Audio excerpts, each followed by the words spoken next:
media technology in the construction and research and planning and evaluation stages.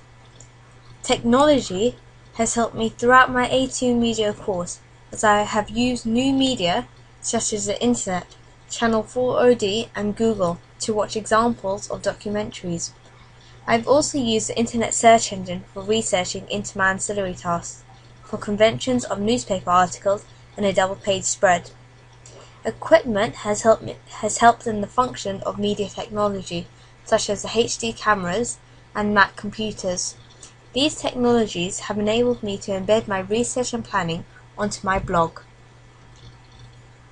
The introduction to a high-definition camcorder is a major change from the old camcorders that saved your filming on tape.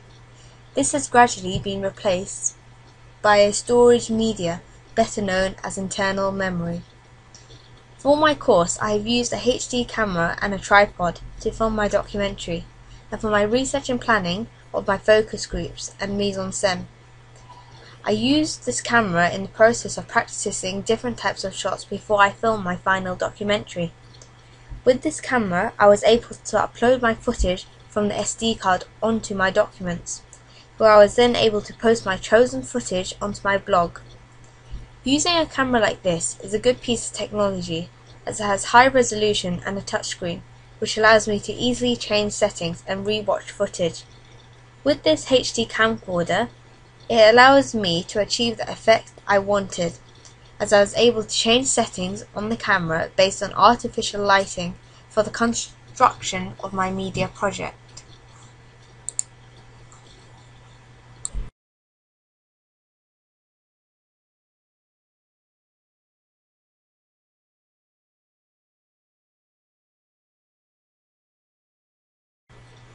Adobe Premiere Pro was the main software I used to import my footage. Importing footage was easily done by a click of one finger.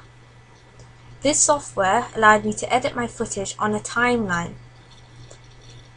I could change the footage by creating different video transitions under dissolve, which allowed me to dip to white, dip to black, or cross dissolve my footage. By adding transition, it helped me to create a different shot sequence to my documentary.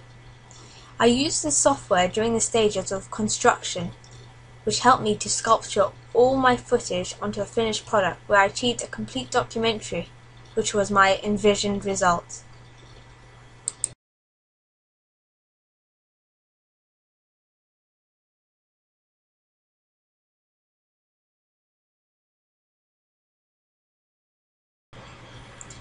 For my mise-en-scène, I took pictures of my props on my mobile phone and recorded my voice on my computer sound recorder.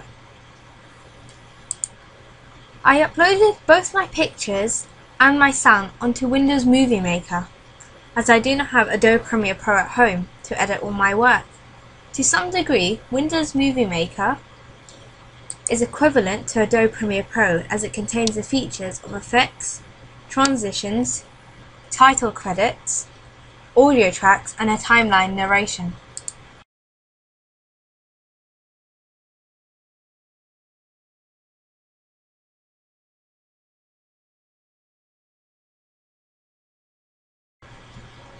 A vital technology used during this A2 media course was the use of Blogger.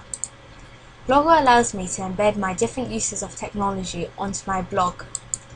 Blogger is interactive and allows other bloggers to follow me and comment. It has also got the features of adding widgets, which can make your blog look unique and personalized to other blogs.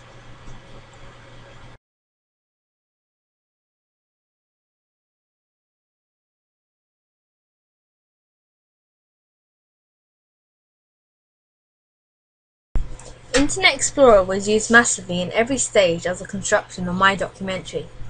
The main websites I focused on was Google, Blogger, YouTube, Channel 4 OD, as in Channel 4.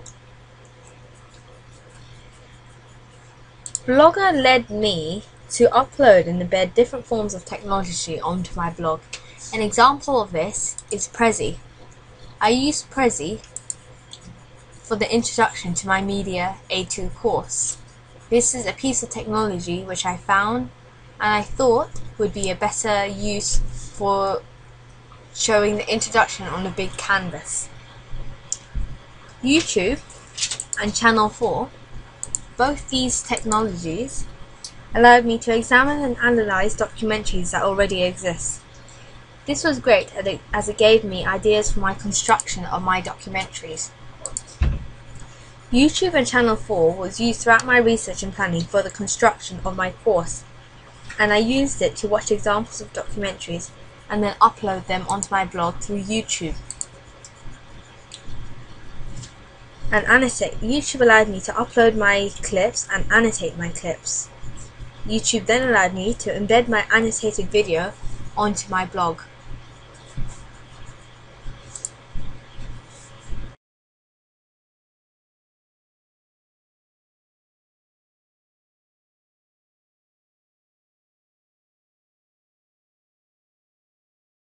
AuthorStream is a software which I had to download and add onto my Microsoft PowerPoint.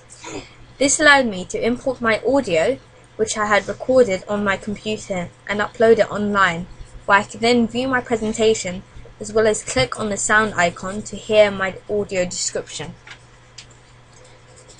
I used AuthorStream on my blog for the construction of my mise en scène.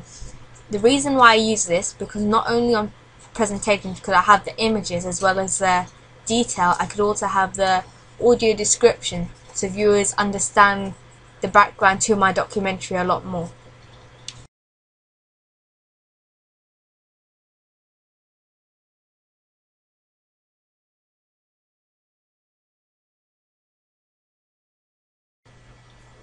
I use the universal software Microsoft PowerPoint to create a presentation dealing with aspects of my research and planning.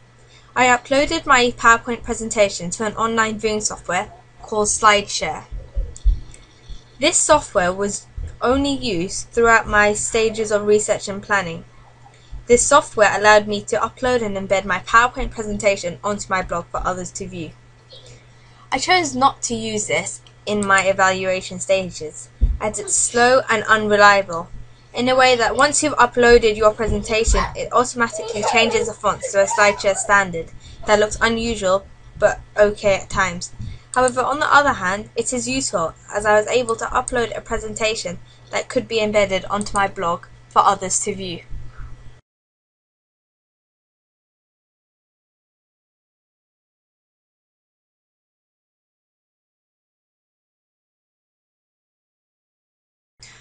I created a PowerPoint presentation on Microsoft PowerPoint, which I then published onto Scribd.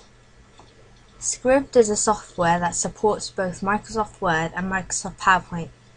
I uploaded my presentation onto Scribd, which allows me to view my work on a scroller.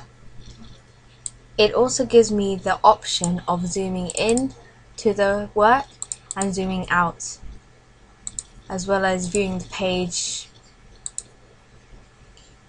During my research and planning stages of my documentary, I mainly used Scribd to present my work. This software allowed me to draft my text and brainstorm ideas before I transfer these ideas into a piece of media technology.